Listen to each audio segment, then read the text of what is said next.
क्या बात है पिताजी, आपको खाना पसंद नहीं आया क्या? आपका चेहरा देखकर तो ऐसा लग रहा है जैसे आपके खाना खाने की इच्छा ही खत्म हो गई हो। बात तो तुम्हारी एकदम सही है बहू, ये खाना देखकर तो मेरा मन ही हट गया, लेकिन इसमें तुम्हारी भी क्या गलती। तुम्हें आए हुए अभी जुम्मा 2 ही दिन तो हुए हैं। गलती तो तेरी सास शारदा की है। अब घर वालों की पसंद नापसंद बताने का काम तो इसका है ना, लेकिन अब तेरी सास को ही परवाह नहीं तो फिर तुझे क्या ही नाराजगी दिखानी। तो बाबूजी आप मुझे बताइए ना, आपके खाने ना खाने की जिम्मेदारी मेरी है। आप मुझे बताइए, अब से मैं आपके खाने पीने का ख्याल रखूंगी। अरे एक बार चख कर तो देखिए, 2 सब्जियां, पूरी, हलवा, कितना कुछ है, लेकिन इनकी जान तो बस चटनी में ही अटकी पड़ी है। और सच कहूँ बहू, तो तू रह नहीं दे। अगर तूने इनकी ये फरमाइश पूरी कर दी ना, तो तेरा भी जीना मुश्किल हो जाएगा, जैसा मेरा हो गया है। ओह, तो ये सब चटनी के बिना होने से हो रहा है। इसका मतलब बाबूजी को चटनी पसंद है। कोई बात नहीं बाबूजी, आप थोड़ी देर रुकिए, मैं जल्दी से चटनी बनाकर लाती हूँ। कुछ ही देर में वो चटनी बनाकर ले आती है। ये लीजिए बाबूजी, आपकी पसंद की चटनी। अब आप खाना खा लीजिए, फिर बताइए आपको खाना कैसा लगा। अब तू ये ना पूछे तो ही ठीक है बहू, सच में जैसी सास वैसी ही बहू ढूंढ कर लाई है। क्यों, ऐसा क्या हो गया बाबूजी? इस बूढ़े आदमी को एक चीज अपनी पसंद की मिल जाए तो इस बुढ़िया के सीने पर तो सांप लौटने लगते हैं। बुढ़िया होगी मेरी सौतन। ओफो बाबूजी, अब सस्पेंस मत रखिए और बताइए ना कहाँ कमी रह गई। मैं बताता हूँ सिमरन, कमी कहाँ है। दरअसल बाबूजी को मिक्सी में पीसी हुई चटनी नहीं, बल्कि सिलबट्टे पर पीसी हुई चटनी चाहिए। ओह, लेकिन बाबूजी सिलबट्टे पर तो मुझे चटनी पीसनी आती ही नहीं है। और इस बात से आखिर फर्क भी क्या पड़ता है कि चटनी कहाँ पीसी गई है? अरे मैं तो चटनी की शक्ल देखकर बता सकता हूँ कि चटनी मिक्सी में पीसी है या सिलबट्टे पर। तुम आजकल की जनरेशन भी ना, तुम्हें हर चीज मिनट में ही चाहिए, फिर चाहे वो 2 मिनट में बनने वाली मैगी हो या फिर 2 मिनट में मिक्सी में पीसने वाली चटनी। तुम आजकल के बच्चे मेहनत ही नहीं करना चाहते। अच्छा, ये तो आजकल के बच्चे हैं, लेकिन आप तो पुराने जमाने के हैं ना, फिर आपकी बाजुओं में तो ज्यादा ताकत होगी। ऐसा करो, तुम ही चटनी पीस कर बना लो। जब खुद सिलबट्टे पर चटनी पीसनी पड़ेगी ना, तब पता चलेगा कि कैसा लगता है सिलबट्टे पर चटनी पीसना।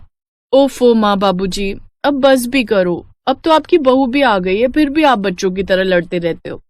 25 साल हो गए मुझे आपका ये चटनी युद्ध सुनते सुनते। नैना बिल्कुल ठीक कह रही है, अब तो घर में बहू आ गई है, तो आप लोग उसे भी क्यों अपना ये चटनी युद्ध दिखाना चाहते हैं?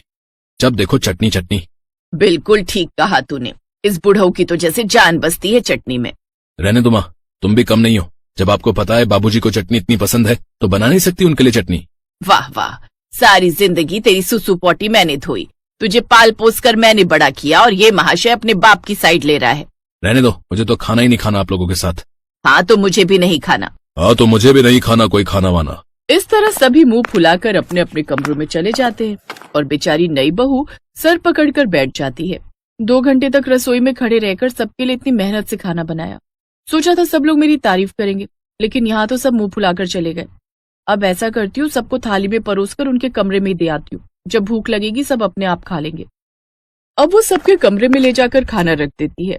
फिर अगली सुबह ये सब कलेश ना हो, इसके लिए सिमरन यूट्यूब पर देखकर सिलबट्टे पर चटनी पीसना सीखती है। फिर वो सिलबट्टे पर धनिये की चटनी बनाकर तैयार कर लेती है और खाने से पहले वो चटनी ले जाकर टेबल पर परोसती है, जिसके बाद खाना रखकर सबको डाइनिंग टेबल पर बुला लेती है। बाबूजी, आज मैंने सिलबट्टे पर चटनी पीसी है, उम्मीद है आपको पसंद आएगी। चलिए अब सब मिलकर खुशी खुशी चटनी खाइए। क्या खुशी खुशी खाइए? अरे कल भी तुमने हरे धनिये की चटनी बनाई थी और आज फिर वही बनाकर रख दी। चटनी और भी तरह की होती है, जैसे टमाटर की चटनी, पुदीने की चटनी, मूंगफली की चटनी। देख लिया बहू, यही कलेश रहता है इस बुढ़ऊ का। ये नहीं वो वाली चटनी, ऐसी नहीं वैसी चटनी। बड़ा मुश्किल है इस बुढ़ऊ को खुश करना। इसका नाम भले शरीफ राम है, लेकिन हरकतें इनकी बिल्कुल भी शरीफों वाली नहीं है। इसी तरह ससुर की सुई जाकर चटनी पर अटक जाती है, और वो भी रोज अलग अलग चटनी पर जाकर।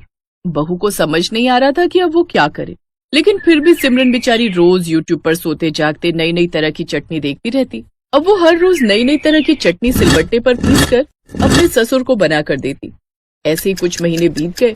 फिर एक रोज, माँ बाबूजी, मेरी ताई जी का फोन आया था, उन्होंने हम सबको डिनर पर बुलाया है। अरे बहू, तेरे ताया जी के यहाँ हम क्या करेंगे, तुम और रोनित हो आओ, और ज्यादा है तो नैना भी चली जाएगी तुम लोग के साथ। नहीं नहीं, आप सब लोग चलिए ना, उन्होंने इतने प्यार से बुलाया है, अगर नहीं जाएंगे तो उन्हें अच्छा नहीं लगेगा। अच्छा ठीक है बहू, तू कहती है तो हम सब भी चल लेते हैं। बहू के बार बार कहने पर वो सिमरन के मायके चले जाते हैं। उन्होंने उनकी आवभगत के लिए पूरी तरह की तैयारी की हुई थी। कई तरह के नाश्ते, ठंडे चाय, समोसे और तरह तरह के खाने में पकवान और मीठे में भी कई तरह की डिश थी। लेकिन शरीफ राम की तो अभी भी भंवरे चढ़ी हुई थी। क्या हुआ भाई साहब, आप खुश नजर नहीं आ रहे? आपको खाना पसंद नहीं आया क्या? वो बात नहीं, दरअसल भोजन तब तक पूरा नहीं होता जब तक भोजन के साथ सलाद, रायता और चटनी ना हो। लेकिन भाई साहब, रायता, सलाद, अचार सब रखा तो है आपके सामने। हाँ, लेकिन चटनी कहाँ है? उसके बिना तो हमें भोजन में बिल्कुल भी मजा नहीं आया। ये सुनकर ताई जी का सर शर्म से झुक जाता है। घर आए हुए मेहमान से ऐसी बात सुनना किसी के लिए भी शर्मिंदगी की बात तो होती ही है। आज तक सिमरन अपने ससुर की सब बातें चुपचाप बर्दाश्त कर रही थी, लेकिन अब नहीं। घर आकर वो अपनी सास से, माँ जी, आज तक बाबूजी ने कभी मेरे खाने की तारीफ नहीं की, लेकिन फिर भी उन्हें अपने पिता जितना सम्मान देकर मैंने उनकी हर फरमाइश पूरी की। मुझे सिलबट्टे पर चटनी बनाना नहीं आता था, लेकिन उनके लिए मैंने वो भी सीखी। लेकिन किसी के घर में जाते वक्त तो थोड़ा लिहाज रखना चाहिए। अब मेरे मायके वालों ने कोई कसर नहीं छोड़ी, लेकिन बाबूजी ने जो उनसे कहा वो मुझे बहुत बुरा लगा। अरे, तो तेरे ससुर के साथ इतने सालों से मेरी और किस बात को लेकर लड़ाई हो रही थी, लेकिन लगता है अब उनकी अकल ठिकाने लगाने का समय आ गया है। फिर एक रोज सिमरन के मम्मी पापा उनको डिनर पर बुलाते हैं, जहाँ वो रोटी के साथ सब्जी की जगह तरह तरह की चटनी परोसते हैं। ये लीजिए भाई साहब, तोरी की चटनी, पुदीने की चटनी, धनिये की चटनी, टमाटर की चटनी, लहसुन की चटनी, मूंगफली की चटनी, कई तरह की चटनी आपके लिए बनाकर तैयार रखी है, वो भी सिलबट्टे पर पीसी हुई। इतनी तरह की चटनी? हाँ, मैं नहीं चाहती थी जो गलती मेरी जेठानी ने की वो मुझसे भी हो, इसलिए आज आप सब्जी की जगह चटनी के साथ ही रोटी खाओ।